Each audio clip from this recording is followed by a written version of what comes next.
काव्या को बिल्कुल भी नहीं पता था कि जिससे वह प्यार करती है और शादी करने जा रही है वह उसे बिल्कुल भी प्यार नहीं करता। वह तो उसे कमाऊ मुर्गी मानता है। क्योंकि आलोक काव्या से प्यार नहीं करता था, वह तो उसके पैसों से प्यार करता था। काव्या एक ऊंचे पद पर काम करती थी। काव्या ने जैसे ही घड़ी देखी उसने ब्रश पकड़े अपने हाथों की गति बढ़ा दी। आज उठने में उसको देर हो गई है। असल में आलोक की छुट्टी है, तभी उसने अलार्म नहीं लगाया था, इसलिए वह भी 7 बजे तक सोती रही। उसे समय का पता ही नहीं चला। राहुल तो अभी भी सो रहा है। कल रात काव्या सो नहीं पाई थी। भोर में सोई तो उठने का समय गड़बड़ा गया। जैसे आज राहुल को तैयार करने का झमेला नहीं है, बस उसे ही दफ्तर के लिए तैयार होना है। अम्मा ने चलते समय उसे टिफ़िन पकड़ाया और बोली, पराठा आमलेट है बिटिया, याद से खा लेना। लौटा कर वापस मत लाना। सुबह नाश्ता भी नहीं किया, चाय भी आधी छोड़ दी। अम्मा कितना ध्यान रखती है उसका। यह सोचकर काव्या की आंखों में आंसू झिलमिला आए। यह कहावत कभी कभी कितनी सही साबित होती है कि अपनों से पराए भले। अपने तो पलट कर भी नहीं देखते, लेकिन रोटी और कपड़े पर काम करने वाली इस अम्मा का कितना ध्यान है काव्या के प्रति। आज काव्या उसे हटा दे तो वह चली जाएगी, यह वह भी जानती है। फिर भी कितना स्नेह, कैसी ममता है। ढलती उम्र में यह औरत पराए घर काम करके जी रही है। भोर में आकर शाम को चली जाती है। फिर भी काव्या के प्रति उनके मन में कितना लगाव और जुड़ाव है। और पति आलोक, उसके साथ तो जन्म जन्मांतर के लिए वह बंधी है।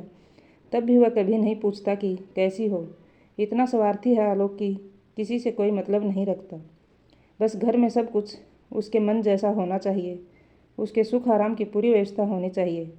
वह अपने आप को घर का मालिक समझता है, जबकि काव्या उससे डबल लाती है और घर भी पूरा वही चलाती है। अच्छे संस्कारों में पली बड़ी काव्या माँ दादी के आदर्शों पर चलती है। ऊंच पद पर नौकरी करते हुए भी उग्र आधुनिकता नहीं है उसके अंदर। पति, घर, बच्चा उसके प्राण हैं और उनके प्रति वह समर्पित है। उसे अपने बेटे राहुल से, अपने पति आलोक से और अपने हाथों से सजाई अपनी गृहस्थी से बहुत ही ज़्यादा प्यार है।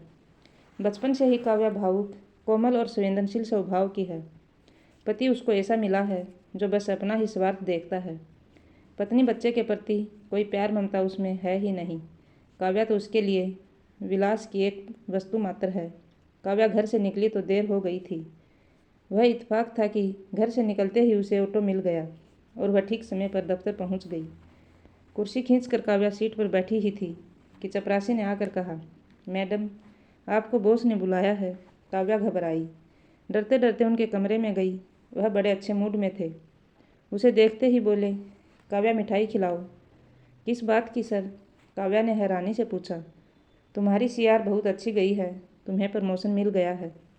धन्यवाद देकर काव्या बाहर आई, फिर ऐसे काम में जुट गई कि सिर उठाने का समय भी नहीं मिला। दफ्तर से छुट्टी के बाद वह घर आकर सीधी लेट गई। राहुल भी आकर उससे लिपट गया। तब तक अम्मा चाय ले आई और उन्होंने काव्या से पूछा, बिटिया टिफ़िन खाया? अरे अम्मा, आज भी लंच करने का ध्यान नहीं रहा। अम्मा, ऐसा करो, ओवन में गर्म करके उसे ही दे दो। रहने दो, मैं गर्मा गर्म नमक अजवाइन की पूरी बना देती हूँ। पर बिटिया, दे तुम्हारी अपनी है, तुमको बच्चे को भी पालना है। ऐसा करोगी तो? बड़बड़ाती अम्मा रसोई में पूरी बनाने चली गई। काव्या करतगी नज़रों से उनको जाते हुए देखती रही। थोड़ी ही देर में अचार के साथ पूरी लेकर अम्मा आई। रात को क्या खाओगी बिटिया, बता दो। अभी भर पेट खाकर रात को क्या ही खाऊंगी, राहुल की खिचड़ी रखी है। यह बोलकर अम्मा 2 पल खड़ी रही, फिर बोली, साहब कब आएंगे? काम से गए हैं, जब काम खत्म होगा तब आ जाएंगे। रात देर तक काव्या को नींद नहीं आई। अपने पति आलोक के बारे में सोचती रही कि वह अब कुछ ज़्यादा ही बाहर जाने लगे हैं। घर में जब रहते हैं तो बात बात पर झुंझला पड़ते हैं। उनके हाव भाव से तो यही लगता है कि ऑफिस में शायद काम का दबाव है या फिर किसी प्रकार का मनमुटाव चल रहा है। सबसे बड़ी चिंता की बात यह है कि वह पिछले 4 महीने से घर में खर्च भी नहीं दे रहे हैं। पूछो तो कहते हैं कि गलती से एक वाउचर पर उनसे ओवर पेमेंट हो गई थी और अब वो रिफंड हो रही है। अब उसके आगे काव्या क्या कहती? ऐसी गलती होती तो नहीं, पर इंसान से भूल हो भी सकती है। आलोक पर वह अपने से ज़्यादा भरोसा करती है। थोड़ा सख्त मिजाज तो है, पर कपटी नहीं है। सोचते सोचते पता नहीं कब उसे नींद आ गई। अगले दिन दफ्तर में उसके प्रमोशन की बात पता चलते ही सबने उसे बधाई दी और पार्टी की मांग की। लंच के बाद जमकर पार्टी हुई। सब ने मिलकर उसे फूलों का गुलदस्ता उपहार में दिया। काव्या मन में खुशी की बाढ़ लेकर घर लौटी, पर घर आकर उसे रोना आया कि ऐसे खुशी के अवसर पर आलोक घर में नहीं है। काव्या तो अपनी खुशी आलोक के साथ बांटना चाहती थी, लेकिन आलोक का तो कोई अता पता ही नहीं रहता। अम्मा के घर आज मेहमान आने वाले थे, इसलिए आज वह भी जल्दी घर चली गई। ड्राइंग रूम में कारपेट पर बैठी वह राहुल के साथ ब्लॉक से रेलगाड़ी बना रही थी कि आलोक का पुराना दोस्त राम आया। राम को देखते ही काव्या हंस कर बोली, आप, मैं गलत तो नहीं देख रही? नहीं नहीं, आप सही देख रही हो भाभी, मैं राम ही हूँ। बैठिए। भैया कोमल भाभी को क्यों नहीं लाए? भाभी, कोमल का अब शाम को निकलना बहुत कठिन हो गया है। दोनों बच्चों के होमवर्क करवाती है। आलोक अभी तक ऑफिस से नहीं लौटा क्या? वह यहाँ कहाँ है? ऑफिस के काम से बेंगलोर गए हैं। राम अब बहुत ही ज़्यादा गंभीर हो गया।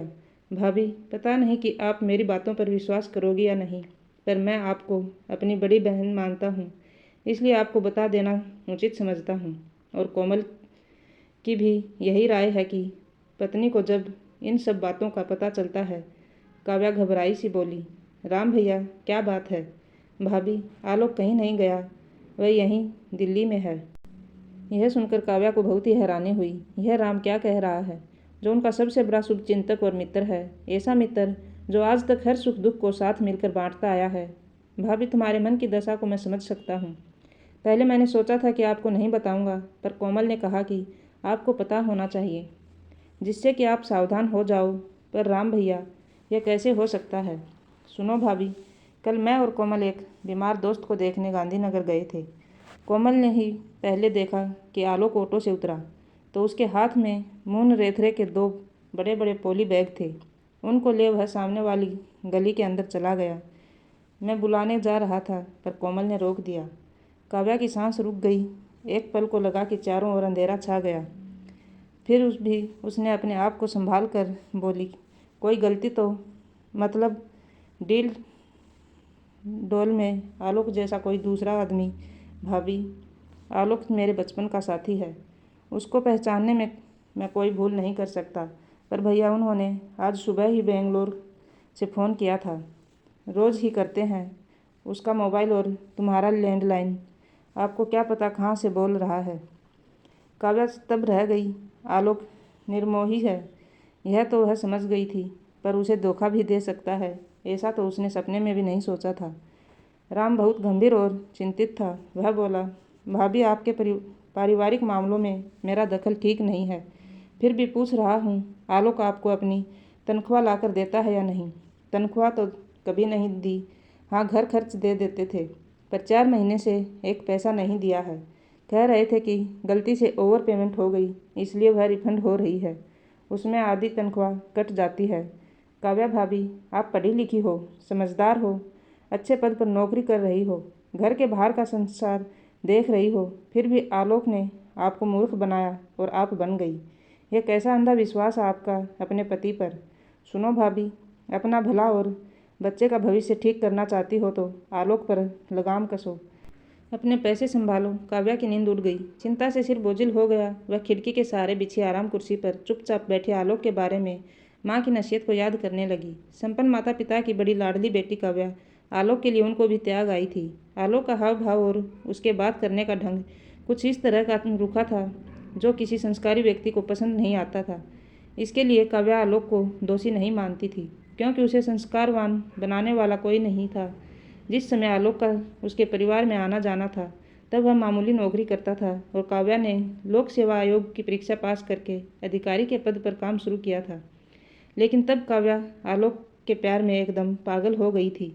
माँ ने समझाया भी था, इतने अच्छे अच्छे घरों से रिश्ते आ रहे हैं और तूने किसे पसंद किया है? यह लड़का अच्छा नहीं है, इसके चेहरे से चालाकी और दिखावा टपकता है। तू क्यों नहीं समझ पा रही है कि यह तुझसे प्यार नहीं करता, बल्कि तेरे पैसे से प्यार करता है। उसके लिए तू सिर्फ कमाऊ मुर्गी है बेटी। मैं तुझे अभी भी समझा रही हूँ, एक न एक दिन ऐसा आएगा जब तुम्हें मेरी बात समझ में आएगी, लेकिन तब तक बहुत देर हो जाएगी बेटी। काव्या ने अपनी मम्मी की एक बात भी नहीं सुनी, क्योंकि वह तो आलोक के कामदेव जैसे रूप पर मर मिटी थी। इसलिए एक दिन घर से बिना बताए उसने चुपचाप आलोक के साथ कोर्ट मैरिज कर ली और दोनों पति पत्नी बन गए। तब से माँ बाप से उसका कोई संबंध नहीं रहा। अब इस शहर में उसका कोई नहीं है जिसके सामने वह रोक कर जी हल्का कर सके। कोई विपदा आई तो कौन सहारा दे उसे। माँ के कहे शब्द और आलोक के आचरण की तुलना करने लगी तो पाया कि जब से विवाह हुआ है तब से लेकर अब तक कभी आलोक ने उसकी इच्छाओं को मान्यता ही नहीं दी, कभी उसे खुश करने का प्रयास नहीं किया और वह इन सब बातों को नज़रअंदाज करती रही। सोचती रही कि आलोक का पारिवारिक जीवन कुछ नहीं था, इसलिए यह सब सीख नहीं पाया। शादी के बाद 2 बार घूमने गई थी, पर दोनों बार आलोक ने अपनी ही इच्छा पूरी की। पहली बार काव्या गोवा जाना चाहती थी और आलोक उसको लेकर जयपुर चला गया। दूसरी बार वह शिमला जाना चाहती थी तो जिद कर आलोक उसे केरल के कोच्चि शहर में ले गया था। राहुल के होने के बाद तो उसने घूमने जाने का नाम ही नहीं लिया। मज़े की बात यह है कि दोनों यात्रा का पूरा पैसा आलोक ने उससे कैश ले लिया। आश्चर्य यह है कि आलोक के ऐसे व्यवहार से भी काव्या के मन में उसके प्रति कोई रोष भाव नहीं जागा। अभी तक आलोक पर काव्या को इतना विश्वास था कि पति पास रहे या दूर वह उसका सुरक्षा कवच था, ढाल था। पर अब विश्वास के टुकड़े टुकड़े होकर बिखर गए, कहीं भी कुछ नहीं बचा। अब अपनी और बच्चे की रक्षा उसको ही करनी होगी। आलोक लौटा, एकदम ट्रेन के निश्चित समय पर। आलोक ने उसे गौर से देखा तो उसके चेहरे पर कहीं भी सफ़र की कोई थकान के चिन्ह नहीं थे। काव्या, जल्दी से नाश्ता लगा दो, ऑफिस के लिए निकलना है। अम्मा ने पराठा सब्जी प्लेट में रख खाना लगा दिया। खाना खाते खाते आलोक बोला, पर्स में पैसे डाल दो, स्कूटर में तेल डलवाना है। मेरा पर्स खाली है, काव्या ने जवाब दिया। पहले कहते ही निहाल होकर पैसे रख देती थी, पर इस बार उसने संभलना शुरू कर दिया। मेरे पास पैसे नहीं हैं, मेरी तनख्वाह 1 हफ्ते बाद मिलेगी। तो क्या मैं बस से जाऊं या पैदल? वह समस्या तुम्हारी है, मेरी नहीं। आलोक वाक्य सुनकर उसका मुंह देखने लगा। काव्या नहाने चली गई। नहाकर बाहर आई तो आलोक तैयार हो रहा था। सुनो, मुझे कुछ कहना है। हाँ कहो, सुन रहा हूँ। घर का पूरा खर्चा मैं चला रही हूँ, तुम देना तो दूर उल्टे ले लेते हो। अगले महीने से ऐसा नहीं होगा, तुम्हें खर्च देना पड़ेगा। कहाँ से दूंगा? मेरे भी 10 खर्चे हैं। घर चलाने की जिम्मेदारी तुम्हारी है, मेरी नहीं। आलोक ठंडे स्वर में बोला। डार्लिंग, नौकरी वाली लड़की से शादी घर चलाने के लिए ही तो की थी, समझी? काव्या को लगा उसके सामने एक धूर्त इंसान बैठा है। और सुनो, रात को खाने में कीमा और पराठा बनवाना। 500 रुपये गिन कर रख जाओ, कीमा और घी के लिए, तब बनेगा। रहने दो, मैं सब्जी रोटी खा लूँगा। उस दिन काव्या दफ्तर में बैठी काम कर रही थी कि उसके ताऊ की बेटी सौम्या का फ़ोन आया। वह बहुत घबराई हुई थी। सौम्या से उसे बहुत लगाव था। काव्या, मैं तेरे पास आ रही हूँ। क्या बात है सौम्या? सब कुशल तो है ना? मैं आकर बताऊँगी। आधा घंटा भी नहीं लगा कि सौम्या चली आई। वास्तव में वह परेशान और घबराई हुई थी। पहले बैठ, पानी पी, फिर बात कर। क्या हुआ? मेरी छोटी ननद का रिश्ता पक्का हो गया, पर महज 50,000 रुपये के लिए बात अटक गई। लड़का बहुत अच्छा है, पर 50,000 का जुगाड़ 2 दिन में नहीं हो पाया तो रिश्ता हाथ से निकल जाएगा। सब जगह देख लिया, अब बस तेरा ही भरोसा है। परेशान मत हो, मेरे पास 80,000 रुपये पड़े हैं। तू चल मेरे साथ, मैं पैसे दे देती हूँ। सौम्या को साथ लेकर काव्या घर आई। अलमारी का लॉकर खोला तो एकदम खाली पड़ा था। काव्या को चक्कर आ गया। सौम्या उसका चेहरा देखकर चौंकी और समझ गई कि कुछ गड़बड़ है। क्या हुआ काव्या? 40,000 के विकास पत्र थे, पिछले महीने 80,000 हो गए थे। सोच रही थी कि उठाकर उन्हें डबल कर दूंगी, तभी अम्मा पानी लेकर आई और बोली, बिटिया एक दिन दोपहर में आकर साहब अलमारी से कुछ कागज़ निकाल कर ले गए थे, पिछली बार दौरे पर जाने से पहले। काव्या सिर थाम कर बिस्तर पर बैठ गई। सौम्या ने ढांढस बंधाया। जाने दे काव्या, तू परेशान मत हो, कहीं ना कहीं से पैसे का जुगाड़ हो ही जाएगा। दोनों डाक घर गई। बड़े बाबू से बात की तो उन्होंने कहा, आपके पति कुछ दिन पहले केस कराकर रकम ले गए थे, आपको पता नहीं क्या? दोनों चुपचाप डाक घर से निकल आई। घर आकर काव्या रो पड़ी। धैर्य रख काव्या, सौम्या बोली, अब तुम भी सावधान हो जा। जो गया सो गया, पर अब और नुकसान न होने पाए, इसका ध्यान रख। थोड़ी देर बाद वह फिर बोली, काव्या एक बात बता, तेरा प्यार अंधा है या तू आलोक से डरती है? अब तक मैं प्यार में अंधी ही थी, पर अब मेरी आंखें खुल गई हैं।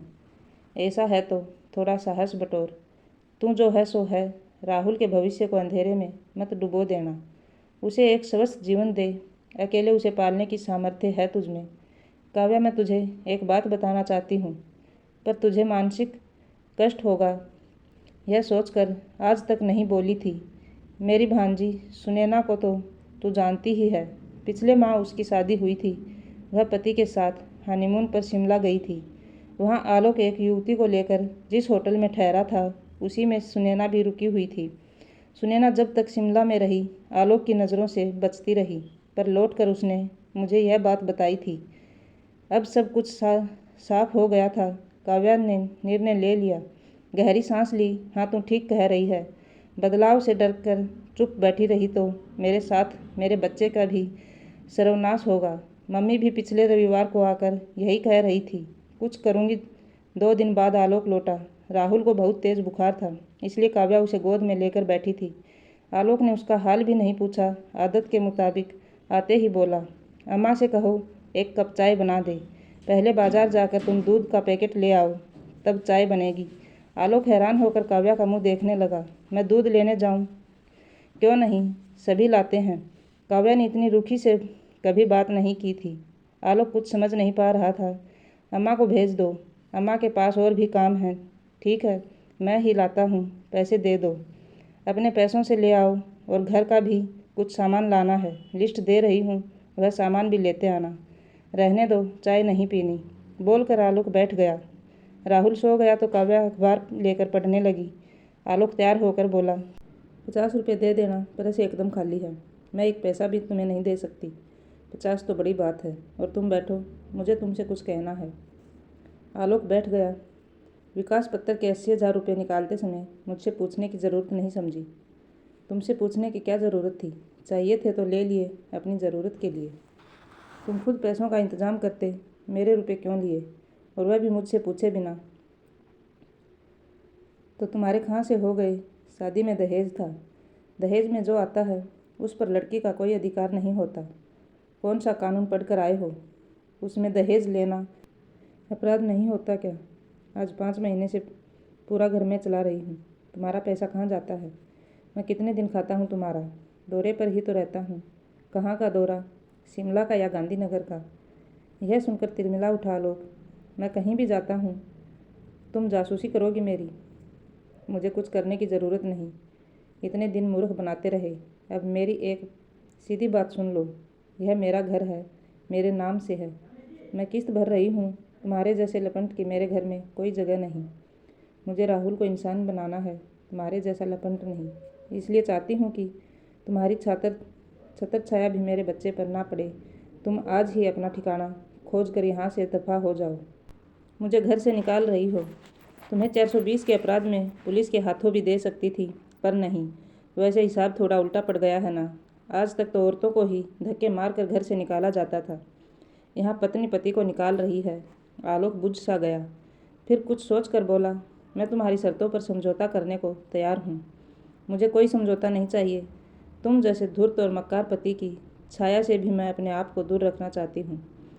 तुम घर तोड़ रही हो। यह घर नहीं, सो सड़क की सूली थी, जिस पर मैं तिल तिल करके मरने के लिए टांगी हुई थी। पर अब मुझे जीवन चाहिए। अपने बच्चे के लिए जीना है मुझे। बात बढ़ाए बिना आलोक ने अपने कपड़े समेटे और चला गया। काव्या ने माँ को फ़ोन किया। मम्मी, आपकी सीता ने निरपराधी होकर भी बिना विरोध की अग्नि परीक्षा दी थी, और मैं एक छलांग में आग का दरिया पार कर आई। आलोक को घर से भगा दिया। सच कह रही है तुम? एकदम सच मम्मी। माँ के सामने जब बच्चे के भविष्य का सवाल आकर खड़ा होता है, तो वह संसार की हर कठिनाई से टक्कर लेने के लिए खड़ी हो जाती है। तू मेरे पास चली आ, यहाँ ऊपर का हिस्सा खाली पड़ा है। नहीं मम्मी, अपने घर में रहकर ही मेरा राहुल बड़ा होगा। अम्मा मेरे साथ ही रहेगी, घर नहीं जाएगी। वो जैसी तेरी इच्छा बेटी। कहकर काव्या की माँ ने फ़ोन रख दिया। काव्या ने सोच लिया था कि इस धोखे के लिए अब वह आलोक को कभी माफ़ नहीं करेगी। वह उससे तलाक ले लेगी। काव्या ने एक वकील से बात करके आलोक को तलाक के कागज़ भिजवा दिए। तलाक के कागज़ देखकर आलोक बुरी तरह से चौंक गया था। उसने तो कभी सोचा ही नहीं था कि काव्या इतना कठोर कदम भी उठा सकती है।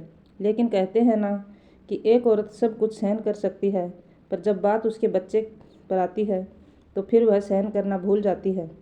आलोक काव्या को तलाक नहीं देना चाहता था, क्योंकि वह बहुत अच्छी तरह से जानता था कि काव्या उसके लिए एक कमाऊ मुर्गी है, जिसका फ़ायदा वह बहुत अच्छे से उठा रहा था।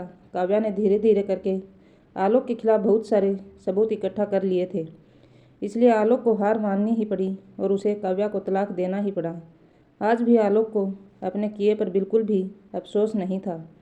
अगर उसे किसी बात का अफसोस था तो वह सिर्फ इस बात का कि उसके हाथ से कमाऊ मुर्गी निकल गई, जिसे वह इतने दिनों से हलाल कर रहा था। काव्या तो आलोक से बहुत प्यार करती थी, लेकिन आलोक ने तो उसे धोखा दिया था। वह तो काव्या से प्यार करता ही नहीं था, वह तो सिर्फ और सिर्फ उसके पैसों से प्यार करता था। काव्या अब सब कुछ भूलकर अपनी ज़िंदगी में आगे बढ़ गई थी। वह अब अपने बच्चे और अम्मा के साथ बहुत ही खुश थी और उन्हीं लोगों के साथ अपनी ज़िंदगी खुशी से गुजार रही थी। तो दोस्तों, आपको क्या लगता है, क्या काव्या ने सही किया था या उसे आलोक को माफ़ करना चाहिए था और सुधरने का एक मौका और देना चाहिए था? कमेंट करके ज़रूर बताएं।